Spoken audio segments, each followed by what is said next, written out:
अस्सलाम वालेकुम। हमने चैप्टर स्टार्ट किया हुआ है होम्योस्टेसिस। उसमें लास्ट टॉपिक जो हमने पढ़ा था वो एक्सक्रीशन इन एनिमल्स पढ़ा था, यानी कि एनिमल्स में कौन कौन से वेस्ट मटेरियल बनते हैं और उनको किस तरह रिलीज़ किया जाता है, कितना वाटर रिक्वायर होता है।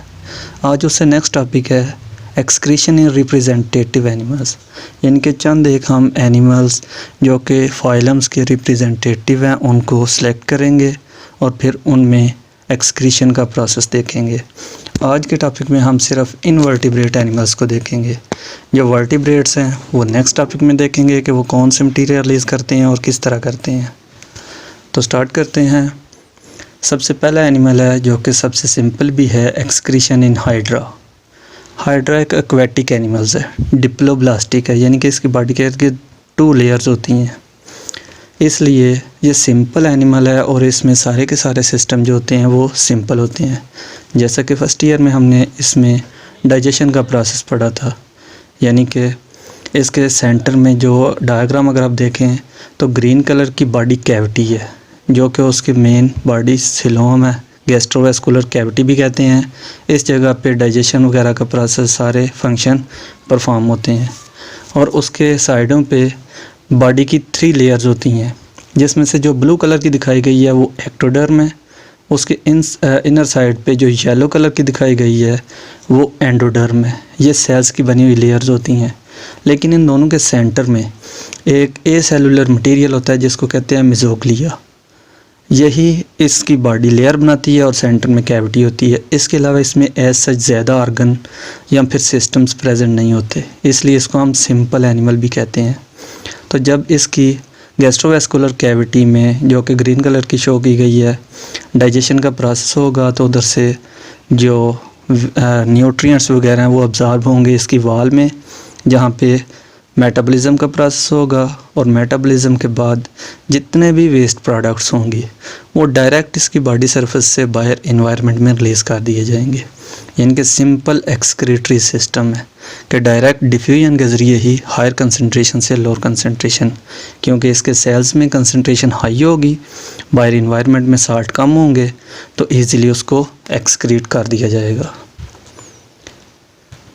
नेक्स्ट जो रिप्रेजेंटेटिव एनिमल है वो है प्लेनेरिया। प्लेनेरिया भी एक सिंपल एनिमल है जो कि एक्वेटिक है, लेकिन इसमें सरफेस के ज़रिए एक्सक्रीशन का प्रोसेस नहीं होता। इसमें एक सिस्टम प्रेजेंट है जिस सिस्टम को हम नाम देते हैं प्रोटोनेफ्रिडिया।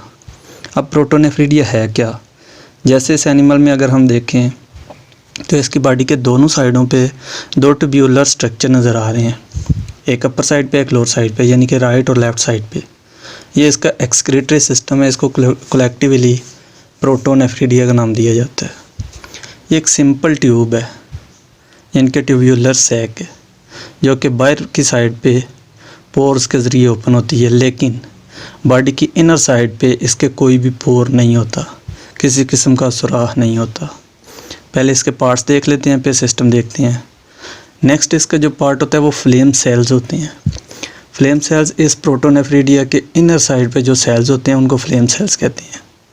उन फ्लेम सेल्स में सीलिया प्रेजेंट होते हैं और उन फ्लेम सेल्स का काम होता है कि बॉडी की इनर साइड से वेस्ट मटेरियल को कलेक्ट करें और जो मेन ट्यूब्यूल है उसमें सेंड करें।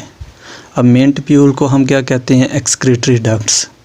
अब एक्सक्रीटरी डक्ट्स जो होंगी वो छोटी छोटी ब्रांचेस के ज़रिए बॉडी की सरफेस की तरफ मूव करेंगी और उस जगह पे नेफ्रिडियोपोर्स के ज़रिए बॉडी से वेस्ट मटेरियल को रिलीज़ कर देंगी।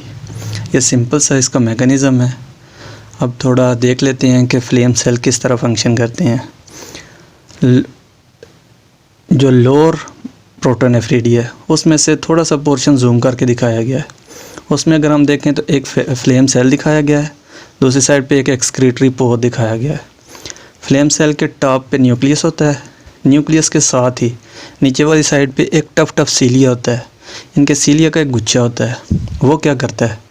वो मूवमेंट करता रहता है, जिसकी वजह से जो सेल है, फ्लेम सेल है, ये फ्लेम की तरह फड़फड़ाता रहता है, यानी कि मूव करता रहता है। इसीलिए इनको फ्लेम सेल्स का नाम दिया गया है। जब ये मूव करता है तो बॉडी के साइडों पे जो फ्लूइड होता है वो मूव करके डिफ्यूजन के ज़रिए इस फ्लेम सेल के इन साइड पे मूव कर जाता है। और इधर से मूव करता हुआ मेन ट्यूब्यूल में जाता है और ट्यूब्यूल क्या करती है, एक्सक्रीटरी पोर के ज़रिए या फिर नेफ्रीडियो पोर के ज़रिए बॉडी से रिलीज़ कर देती है और इस तरह इसकी बॉडी से मेटाबॉलिक वेस्ट मटेरियल को। इस डायग्राम में जो लोअर साइड पे हमें प्रोटोनेफ्रीडिया नज़र आ रही है उसका थोड़ा सा हिस्सा जूम करके दिखाया गया है। अगर हम उस जूम पोर्शन में देखें तो हमें एक साइड पे एक सेल नज़र आ रहा है जिसमें न्यूक्लियस दिखाई दिया गया है। वो जो सेल है वो फ्लेम सेल है। फ्लेम सेल उसको इसलिए कहते हैं क्योंकि उसके सेंटर में सीलिया का एक टफ्ट होता है, यानी कि बहुत ज़्यादा सीलिया होते हैं जो कि इकट्ठे प्रेजेंट होते हैं और वो हर टाइम फ्लिकर करते रहते हैं, यानी कि कॉन्ट्रैक्ट और रिलैक्स करते रहते हैं, जिसकी वजह से ये सेल बॉडी में मूव करता रहता है राइट और लेफ़्ट साइड पे, जिसकी वजह से इसको नाम दिया गया फ्लेम सेल का।